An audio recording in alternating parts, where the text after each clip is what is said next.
दुनिया में ना कुछ मंसूबे ऐसे होते हैं जो सिर्फ कंक्रीट और स्टील के ढांचे नहीं होते।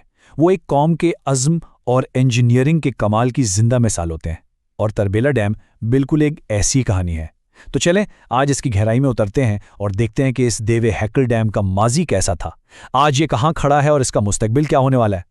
सोचें जरा, एक ऐसा दरिया जो हिमालय के ग्लेशियर से अपनी ताकत लेता हो, उसे काबू में कैसे लाया जा सकता है? यही वो बुनियादी सवाल था जिसका सामना इंजीनियर्स को था जब उन्होंने दरियाए सिंध को लगाम डालने का फैसला किया। ये सिर्फ पानी का बहाव नहीं था, ये एक ऐसी कुदरती ताकत थी जिसने सदियों से इस खित्ते की तकदीर लिखी है। और इसी ताकत को काबू करना तरबेला मंसूबे का सबसे बड़ा चैलेंज था। अच्छा, तो इस पूरी कहानी को हम 5 हिस्सों में समझेंगे। पहले देखेंगे कि एक मुआहिदे ने कैसे एक मसले को जन्म दिया, फिर इस देवाहिकल की तामीर की नाकाबिले यकीन दास्तान, फिर आज मुल्क के पावर हाउस के तौर पर इसका क्या किरदार है, फिर इसकी मिट्टी के खिलाफ दौड़, और आखिर में देखेंगे कि तरबेला का अगला बाप कैसा होने वाला है। तो कहानी शुरू होती है डैम के माजी से। तरबेला की बुनियाद किसी इंजीनियरिंग के शौक में नहीं रखी गई थी, बल्कि इसके पीछे एक बहुत बड़ी सियासी और जोग्राफियाई ज़रूरत थी। एक ऐसी ज़रूरत जिसकी जड़ें बर्रे सगीर की तकसीम तक जाती हैं। ये सब कुछ शुरू हुआ 1960 में सिंध तास मुआहिदे से। इस मुआहिदे ने, जो आलमी बैंक ने करवाया था, दरियाए सिंध और उसके सिस्टम को 2 हिस्सों में बांट दिया। सीधी सी बात यह थी कि 3 मशरिकी दरिया भारत को मिल गए और 3 मगरबी दरिया पाकिस्तान के हिस्से में आए। इस एक फैसले ने खित्ते में पानी का नक्शा ही बदल कर रख दिया। और बस यहीं से असल मसला शुरू हुआ। इस मुआहिदे ने पाकिस्तान के सामने एक बहुत बड़ा सवाल खड़ा कर दिया। जो पानी मशरिकी दरियाओं से आता था, उसकी कमी को अब पूरा कैसे किया जाए? अपने हिस्से में आने वाले मगरबी दरियाओं के पानी को ज़ख़ीरा करना ज़रूरी हो गया था, और इसी सवाल के जवाब था तरबेला डैम। तो जब मकसद वाज़े हो गया, तो फिर तामीर का वो मरहला शुरू हुआ जो खुद किसी मौजज़े से कम नहीं है। ये सिर्फ एक डैम बनाने जैसा नहीं था। ये समझें कि एक ताकतवर, बहते हुए दरिया के बीचों बीच एक पहाड़ खड़ा करने के बराबर था। इसकी तामीर का जो मंसूबा था ना, वो किसी शतरंज की बाजी जैसा था। लेकिन सबसे पहले दरिया को एक तरफ से एक आर्जी चैनल बनाकर गुजारा गया। फिर जो जगह खाली हुई, वहां डैम की मरकजी दीवार खड़ी की गई, और आखिर में दरिया को वापस नई सुरंगों के जरिए गुजारकर इस मंसूबे को मुकम्मल किया गया। ये कुदरत के साथ कदम से कदम मिलाकर चलने जैसा था। अब जरा इसके साइज का अंदाजा लगाएं।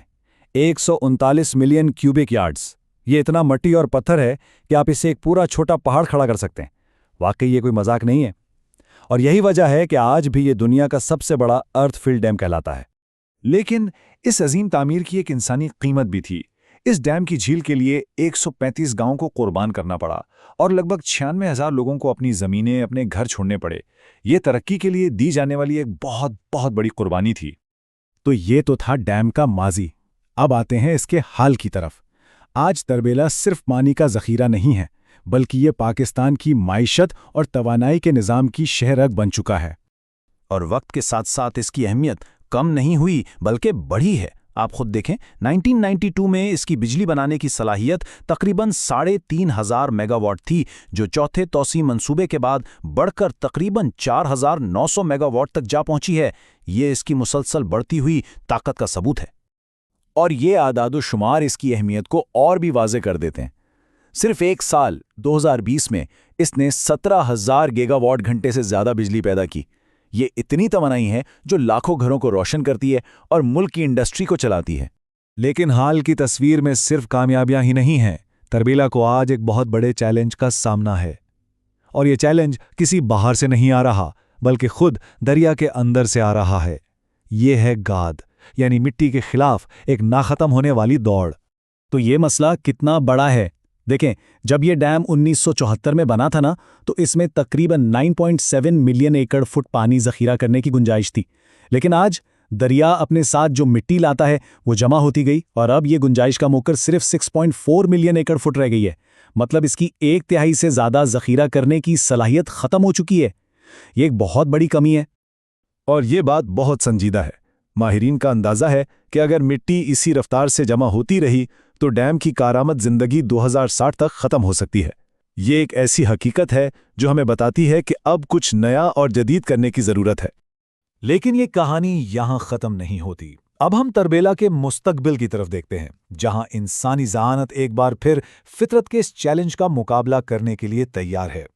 इंजीनियर्स ने हार नहीं मानी, बल्कि वो इस डैम को एक नई जिंदगी देने में लगे हुए हैं। اس کا حل ہے جدت۔ 2018 میں چوتھا توسیع منصوبہ مکمل ہوا، جس نے بجلی کی پیداوار میں زبردست اضافہ کیا، اور اب 5ویں منصوبے پر کام ہو رہا ہے، جو 2026 تک اس کی صلاحیت کو ایک نئی بلندی پر لے جائے گا۔ یہ ڈیم کا ارتقا ہے، یہ اس کا مستقبل ہے۔ اور جب یہ 5واں منصوبہ مکمل ہو جائے گا تو تربیلا کی کل پیداواری صلاحیت 6400 میگا واٹ سے بھی زیادہ ہو جائے گی۔ یہ نہ صرف اس کی زندگی کو بڑھائے گا بلکہ دنیا کے سب سے بڑے پن بجلی کے منصوبوں میں اس کی پوزیشن کو اور بھی مضبوط کر دے گا۔ تو آخر میں تربیلا ڈیم کی کہانی صرف ایک ڈیم کی کہانی نہیں ہے، یہ ایک دریاؤں کو سمجھنے کی، ایک قوم کو طاقت دینے کی اور وقت اور فطرت کے چیلنجز کا ڈٹ کر مقابلہ کرنے کی کہانی ہے۔ یہ ہمیں بتاتی ہے کہ ایک روشن مستقبل بنانے کے لیے انسانی عزم، قربانی اور مسلسل جدت کی ضرورت ہوتی ہے۔